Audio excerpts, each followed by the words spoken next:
let us look at another question which is based on the same data. The data is the same. Here the same data path, the same ALU, on which there is one more question which was given in the same year.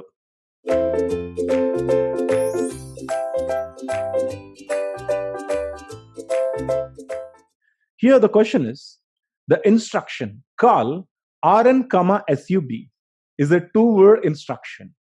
Assuming that the PC is incremented during the fetch cycle of the first word of the instruction, its register transfer interpretation is PC is equal to PC plus 1, rather Rn, some X register Rn, maybe R1 or R2, whatever. Rn is equal to PC plus 1. PC will be incremented and transferred to Rn, and memory of the program counter will get transferred to program counter. Okay. The question is, the minimum number of CPU clock cycles needed during the execution cycle of this instruction. This is the question. Now let us have a look at this question again. Okay, he's talking about call rn comma sub, right? He's talking about call rn comma sub. That means that you know that what is call instruction. I will write it here. Call rn comma sub. So what we are doing in call instruction, during the call instruction, the control will be branching. The program will be branching to the subroutine's address. So the program will be branching to subroutine's address. And if you want to branch to a subroutine, first you save the program counter value. Program counter value should be saved. Generally, we save the program counter value into a stack, but here he is saving the program counter value into some register called Rn. This is the thing. So whenever you are calling a subroutine, we will branch to a subroutine, but before that, we are going to save the program counter value. Generally, we save the program counter value in the stack, but here in this question, he told us that the program counter value will be saved in Rn. Just have a look at. Okay, the register transfer interpretation is program counter value will get, PC is equal to PC plus 1, that is, will get stored in Rn, and then memory of PC will get transferred to PC. Okay, now let us see how this is going to work and how many clock cycles are actually required. Okay, if you can have a look at the operations that are going to take place, then we'll count the number of clock cycles. First, you interpret the number of operations that are going to be performed. Okay, now just identify the series of the operations that are going to be performed here. The first one is program counter should be incremented, right? We need to increment the program counter. So the program counter value should be incremented. For that, the program counter needs to be sent to ALU. Okay, so this is the first operation. Let us see. Then memory of the program counter will be transferred to program counter, meaning on the program counter there is an address.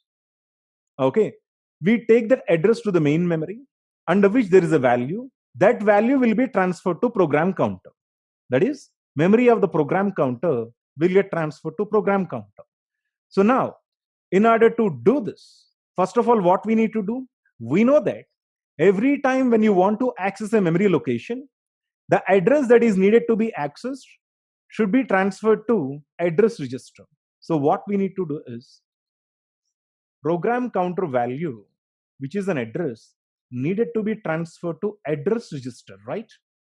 Because memory of the program counter should be transferred to program counter. So it is an address. Program counter cannot directly locate the addresses in the main memory. There is a guy who locates the addresses in the main memory. So for that reason, the value of the program counter, which is an address, needed to be transferred to the address register. Okay, so this is the second micro operation that is going to be performed in this. And finally, what will happen? The contents of the memory of the address register will get transferred to the data register, right?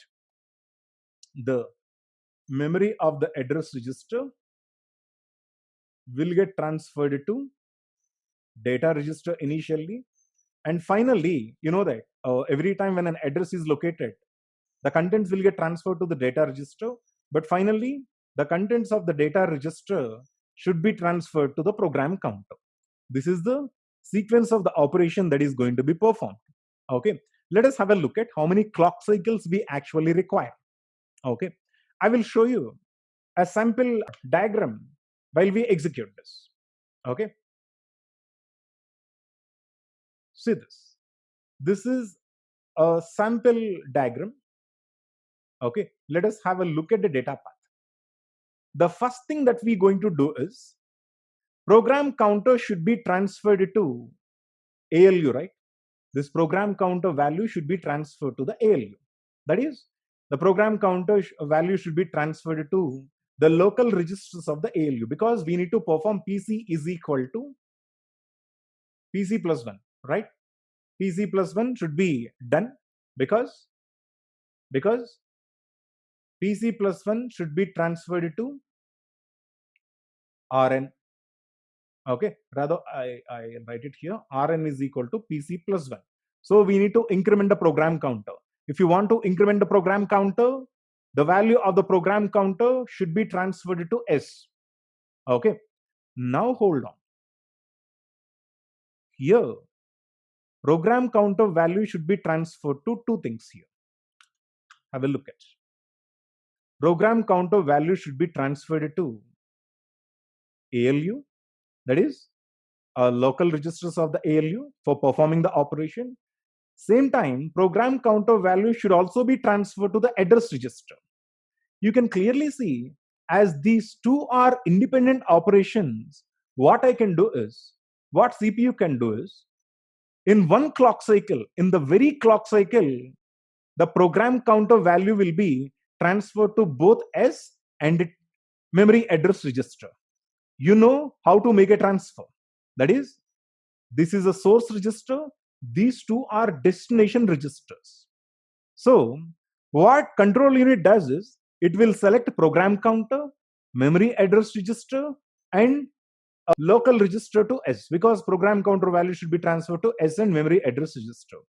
These three are selected, and in addition to this, these S and memory address register load inputs will get enabled. You know that when load input gets enabled, the corresponding register in which the load input gets enabled acts as a destination register. So within one clock cycle, both can be done. That is, transferring the program counter value to the S as well as program counter value to memory of the address register. All that we need to do is program counter, address register, and the local register to S must be selected within the same clock cycle, and the load inputs of the memory address register and S are needed to be selected. So S and the memory address register will receive the value of the program counter at the same time. Okay, so in one clock cycle, we're going to make this transfer.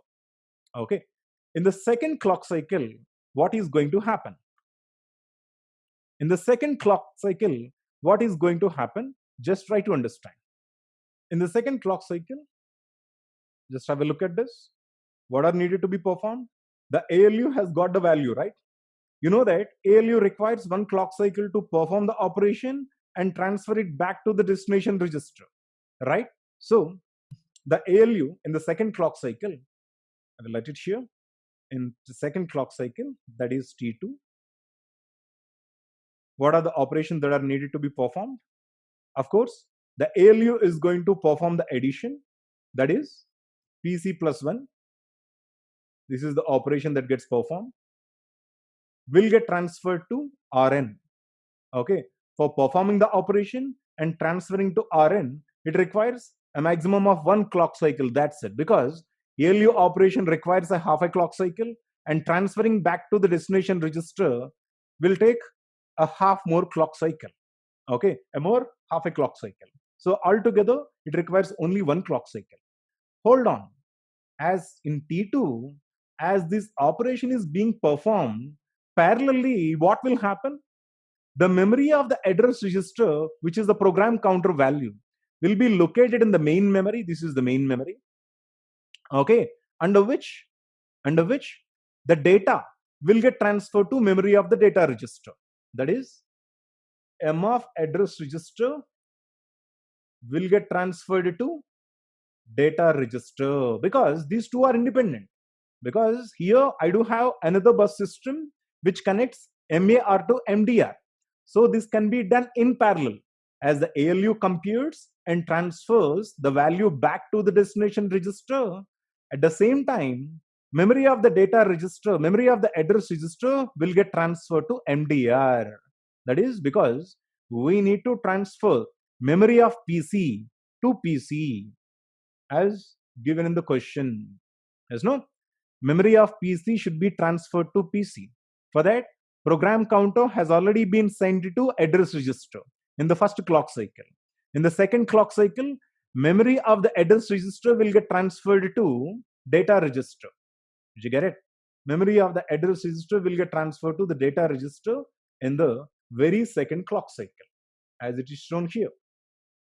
Okay. So in the second clock cycle, also additional operation that is being performed parallelly is incrementing program counter, transferring it to Rn. Okay. And finally, we do require one more T3, in which contents of the data register will get transferred to program counter. Okay. So these are the three clock cycles, rather, these are the operations which requires altogether three clock cycles. Now let us understand the series of the operations and the clock cycles in a nutshell. That is, here there are two operations. In the first operation, PC plus 1 will get stored in Rn, and the second operation will be memory of the program counter will get stored in program counter. So the operations that are going to be performed is first clock cycle. In the first clock cycle, PC will get transferred to the address register, and at the same time the PC will also get transferred to, yes, this is a local register to the ALU. Okay, so in this first clock cycle, these two operations will get performed.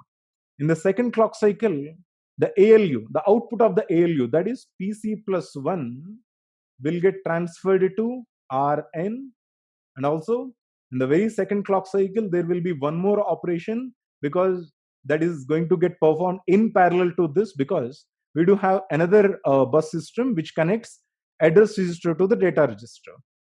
That is, memory of the address register, which holds the program counter value, will get located, memory of the address register will get transferred to data register.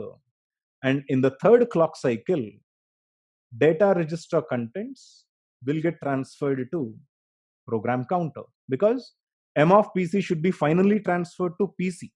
Okay, but initially it will get transferred to the data register. So altogether, I do require 3 clock cycles.